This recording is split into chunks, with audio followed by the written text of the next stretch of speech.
मी तर ऐकलं की काँग्रेस आणि पवार साहेब यांना 25 सीटच्या पेक्षा जास्त द्यायला तयार नाहीये लायकीप्रमाणे. कारण का मोजून 13-14 काय आमदार राहिलेले आहेत, तर 25 सीट पेक्षा जास्त उद्धव ठाकरेला द्यायचं नाही असं ठरलेलं आहे. पहिलं त्याबद्दल बोला आणि मग स्वबळाची भाषा तर दूर हो. कारण का तुमचे खासदार 9चे 9 खासदार हे पाकिस्तानचे झेंडे फडकूनच निवडून आलेले आहेत, स्वतःच्या ताकदीवर कुठे आलेले आहेत. कारण का ह्यांचा मूळ मतदार जे काल आमच्या फडणवीस साहेबांनी पण उल्लेख केला, यांचा मूळ मराठी मतदार यांच्याकडून कधीपासून दूर राहिलेला आहे. हिंदूंनी यांना मतदानच केलेलं नाहीये. हे सगळ्या पाकिस्तानच्या लोकांच्या झेंडे फडकवणाऱ्या लोकांवर निवडून आलेले हे लोक आहेत.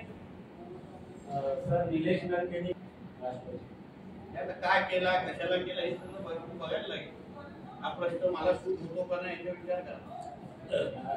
सर काल राज ठाकरे म्हणाले की उद्धव ठाकरे बद्दल मराठी माणसाला अजूनही राग आहे आणि जे मतदान शिवसेनेला झालंय ते मराठी माणसांचे मोदी उद्धव ठाकरे. कारण का मराठी पॉकेटमध्ये जे आमचे फडणवीस साहेब अरिथमेटिक मांडतायत ते कितपत उद्धव ठाकरेला समजतं हा फार मोठा प्रश्नचिन्ह आहे. कारण का तो स्वतः एकदा मुख्यमंत्री असताना ते बोलले की मला बजेट तर काहीच कळत नाही, म्हणून आकडे ह्याला किती कळतात हा माहित नाही. कारण का जिथे जिथे मराठी बहुल पट्टे आहेत, शिवडी, लालबाग, वरळी, मग दादर, त्या सगळीकडे उद्धव ठाकरेंची मतं बघा ना माणसांच्या उमेदवारांची. तुला अगर मराठी माणसाचे मतदान असेल, तुम्हाला अगर हिंदूंचे अगर मतदान असतील तर त्याच्या पॉकेटमध्ये तुम्हाला मतदान झालं असतं.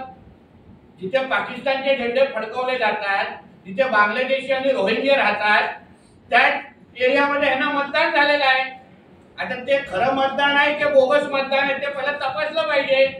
कारण काही बांगलादेशी लोकांनी पण येऊन मानपूर, शिवाजीनगर मध्ये मतदान केलं अशी माहिती आली आहे आणि ते आता उद्धव ठाकरेंचा वोट बँक झालेला आहे. म्हणून असे बांगलादेशी आणि रोहिंग्या अगर यांचे मतदार असतील तर हिंदू यांना कधीच मतदान करणार नाही.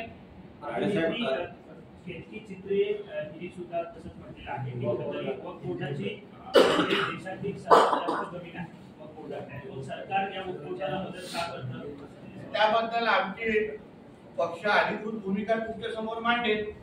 माझी वैयक्तिक भूमिका तुम्ही कॅमेरा समोर चालू शकणार नाही, ते नंतर विचार. उगाच कितींदा बीप मारायला लागेल ते विचार करा. पक्षाची भूमिका तुम्हाला कळेल ते बोलते. सर मुंबई बांगलादेशींची संख्या वाढते त्यामुळे मुंबई पोलिसांची पण ते सत्यच आहे ना. मुंबईमध्ये राहणारे बांगलादेशी आणि रोहिंगे यांना आणतो कोण आहे? हे शिवाजीनगर, मानपूर, भायखळा मध्ये आलेले बांगलादेशी आणि रोहिंगे या लोकांना आधार कार्ड, पाणी कनेक्शन नेमकं कोण देत आहे आणि मग त्यांना मतदान कोण करतात, ते कसे करतायत याचं कुठे ना कुठे तरी त्याची चिरफाड झाली पाहिजे ना. पोस्टमॉर्टम झालं पाहिजे. नाहीतर उद्या मुंबईचा महापौर हे लोक रोहिंग्या बसवतील, बांगलादेशीला मुंबईचा महापौर उद्धव ठाकरे करून टाकेल. तो दिवस आता दूर नाही आहे. म्हणून कुठे ना कुठे तरी ह्याला टॅक्स आणली पाहिजे किंवा थांबवलं पाहिजे अशा भूमिकेचे आम्ही लोक आहोत. म्हणून योग्य त्याचा अभ्यास करून या बांगलादेशी आणि रोहिंग्याला आता मुंबईकडून बाहेर हटवण्याचं काम येणाऱ्या कालावधीमध्ये आम्हाला ती मोहीम हातात घ्यायला लागेल. नितेशजी, लोकसभा निवडणुकीमध्ये राज ठाकरेंनी तुम्हाला मदत केली, तुमच्यासाठी सभा पण घेतली, नंतर तुम्ही सभेत घेतली. आज राज ठाकरेंचा वाढदिवस आहे, काय शुभेच्छा? राज साहेबांच्या वाढदिवसाच्या निमित्ताने मी मनापासून त्यांच्या शुभेच्छा देतो. कारण का बाळासाहेब ठाकरेंचे सगळे गुण ज्या ठाकरेंमध्ये आहेत ते तंतोतंत बाळासाहेबांचे विचारांचं पालन करतात. बाळासाहेबांचे विचार खऱ्या अर्थाने पुढे घेऊन जाण्याचा प्रयत्न ते करतात. अशा आमच्या राजसाहेबांचा वाढदिवस आहे. त्यांना माझ्या कुटुंबाकडून आणि माझ्या सगळ्या सहकार्याकडून मनापासून शुभेच्छा देतो. राहुल असं म्हणतंय की आरएसएसने ठरवलं अहंकारी जे सरकार आहे मोदींचं ते 15 मिनिटांमध्ये सत्तेत राहणार नाही. अहंकारी बद्दल कोण बोलतंय? त्यांनी 2.5 वर्षामध्ये अहंकार दाखवण्यामध्ये पीएचडी केली. 2.5 वर्षाच्या महाविकास आघाडीच्या कार्यकाळामध्ये अहंकार काय असतो हे उद्धव ठाकरेंच्या सरकारकडे पाहिल्यानंतर, त्याचा कारभार पाहिल्यानंतर बघू शकतो. त्याचा लाभार्थी मी एक आहे. म्हणून अहंकाराची भाषा संजय राजाराम राऊतने भांडूपमध्ये बसून करू नये.